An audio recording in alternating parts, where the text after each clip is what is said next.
কিছুদিন আগে মুর্শিদাবাদে একটা দাঙ্গা হলো। দাঙ্গা ঠিক বলা যাবে না, দাঙ্গা দুটো পক্ষের থেকে হয়। অতর্কিত আক্রমণ, হিন্দুদের উপরে যে আক্রমণ হয়েছে কাশ্মীরে আপনারা দেখেছেন। ধর্ম দেখে দেখে মানুষদেরকে কিভাবে হত্যা করা হয়েছে। এছাড়া কিছুদিন আগে আপনারা দেখেছেন 26,000 শিক্ষকের যে চাকরি চলে গেল। তার মধ্যে অনেকেই যোগ্য শিক্ষক আছেন।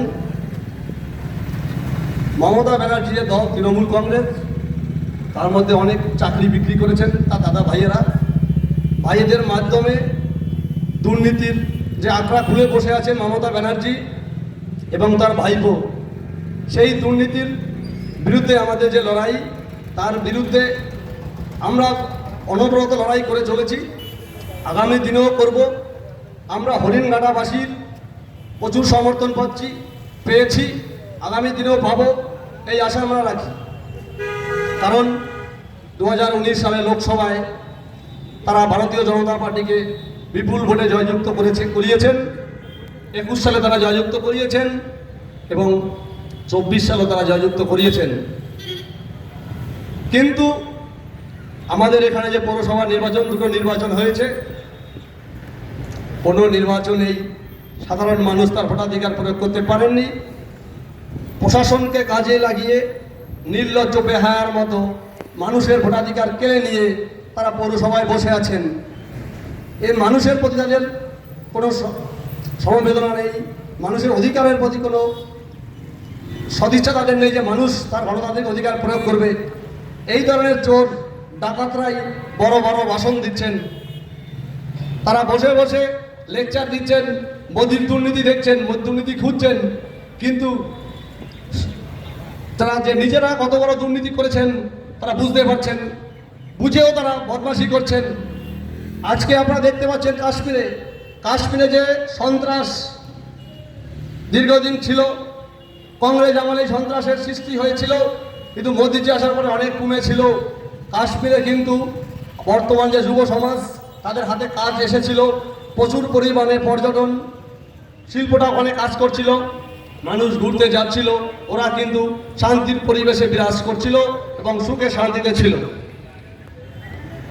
ওখানে দেখেছে যে জঙ্গিরা, তারা দেখেছে এই যুবকরা যদি এইভাবে শান্তিতে বসবাস করে তাহলে আমাদের জঙ্গি সংগঠনে নাম লেখাবে না। তাই ওদের পিছন থেকে সাপ্লাই লাইন বন্ধ হয়ে যাচ্ছিল।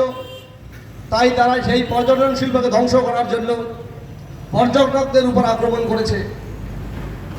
এটা পিছন থেকে কারা মদত দিচ্ছে আপনারা জানেন। আমাদের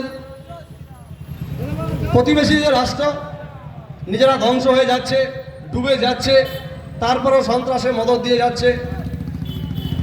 তাই ভারতবাসীর প্রতিটা মানুষ আজকে বদলা চায়।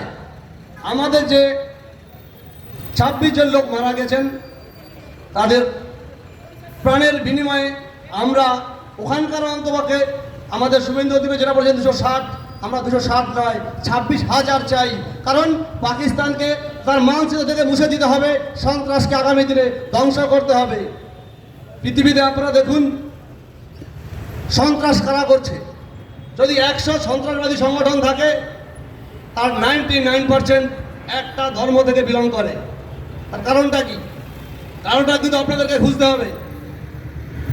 কেন ওই ধর্ম থেকেই সব সন্ত্রাসবাদী সংগঠন তৈরি হয়, অন্য ধর্ম থেকে কেন তৈরি হয় না? তাহলে আপনাদেরকে বিশ্ববাসীকে তার গোড়া খুঁজতে হবে এবং ওই সন্ত্রাসকে ধ্বংস করতে হবে।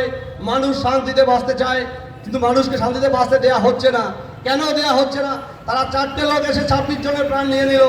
কিন্তু এই 26 জন যদি একসঙ্গে অ্যাটাক করতে পারত, 4 জনে কিন্তু মেরে দিতে পারতো। আমরা মনে করেছি আমি হয়তো বেঁচে যাব, আমি বাঁচতে পারিনি। 26 জনেই এক এক করে কিন্তু মেরে মরেছে। যদি তারা একসঙ্গে আক্রমণ করতো, দুজনকে হলে মারতে পারত। তাই আমি সবাইকে বলবো আপনারা একতাবদ্ধ হন। খালি হাতেও ওই 4 জনকে কিন্তু মেরে দিতে পারতো। 26 জন যদি আক্রমণ করতো তারা পালাতে বাধ্য হতো। তাই হরিণঘাটাবাসী শুধু নয়, পুরো ভারতবাসী, পুরো বিশ্ববাসীকে অনুরোধ করব, আপনারা একতাবদ্ধ হয়ে এই সন্ত্রাসের বিরুদ্ধে লড়াই করুন, সন্ত্রাসকে ধ্বংস করুন। পাকিস্তান নামক দেশটির মাংস থেকে মুছে দিতে হবে, যাতে জঙ্গি আর উৎপত্তি না হয়। আপনারা দেখুন, আফগানিস্তান আজকে অনেক শান্ত হয়েছে। আমরা বলছি তালিবান খারাপ, তালিবানও কিন্তু 12 লাইনে আসার চেষ্টা করছে, কিন্তু পাকিস্তান হবে না। কুকুরের লেজ যেমন সোজা হয় না, পাকিস্তানও যেমন সোজা হবে না। ওদেরকে ডান্ডা মেরেই ঠান্ডা করতে হবে। তাই আগামী দিনে ভারতবর্ষকে আক্রমণ করতে হবে। যেমন আপনারা দেখেছেন শ্রীলঙ্কায় এলটিটি বারে বারে আক্রমণ করত। শ্রীলঙ্কা সরকার একবারে এমন বসান দিয়ে দিয়েছে, আজকে কিন্তু এলটিটির খবর নেই। তাই বারে বারে নিত্য মরার থেকে একবারে মরা ভালো আমি মনে করি। প্রতিটি ভারতবাসী মনে করে পাকিস্তানকে এলটিটির মতোই শান্ত করা উচিত, যাতে আগামী দিনে সন্ত্রাসবাদী বলে কোনো সংগঠন না থাকে, পৃথিবীতে যেন শান্তি বিরাজ করে। বন্ধুগণ, আপনারা দেখেছেন মুর্শিদাবাদ কীভাবে দুজন হিন্দুকে মেরে ফেললো। আমাদের মাননীয় মুখ্যমন্ত্রী নীরব, তিনি কোনো অ্যাকশন নিচ্ছেন না। এদিকে ববি হাকিম তিনি বসে আছেন। কিছুদিন আগে তিনি বলেছেন, যারা ইসলাম হয়ে ধর্মে জন্মগ্রহণ করেনি তারা দুর্ভাগা। আমরা কি দুর্ভাগা? এই ভারতবর্ষ হিন্দুদের ধর্মস্থান, হিন্দুদের পবিত্র জন্মভূমি। এখানে হিন্দুরা ছিল, আছে, থাকবে। এই ইসলাম কিন্তু ভারতবর্ষে এসেছে কত সালে? 629 খ্রিস্টাব্দে। তাহলে ওয়াকফ নিয়ে যে আন্দোলন আপনারা দেখছেন, ওয়াকফ নিয়ে আন্দোলন করে তাদের জমি 629 খ্রিস্টাব্দের আগে এই ভারতবর্ষের জমি কাদের ছিল?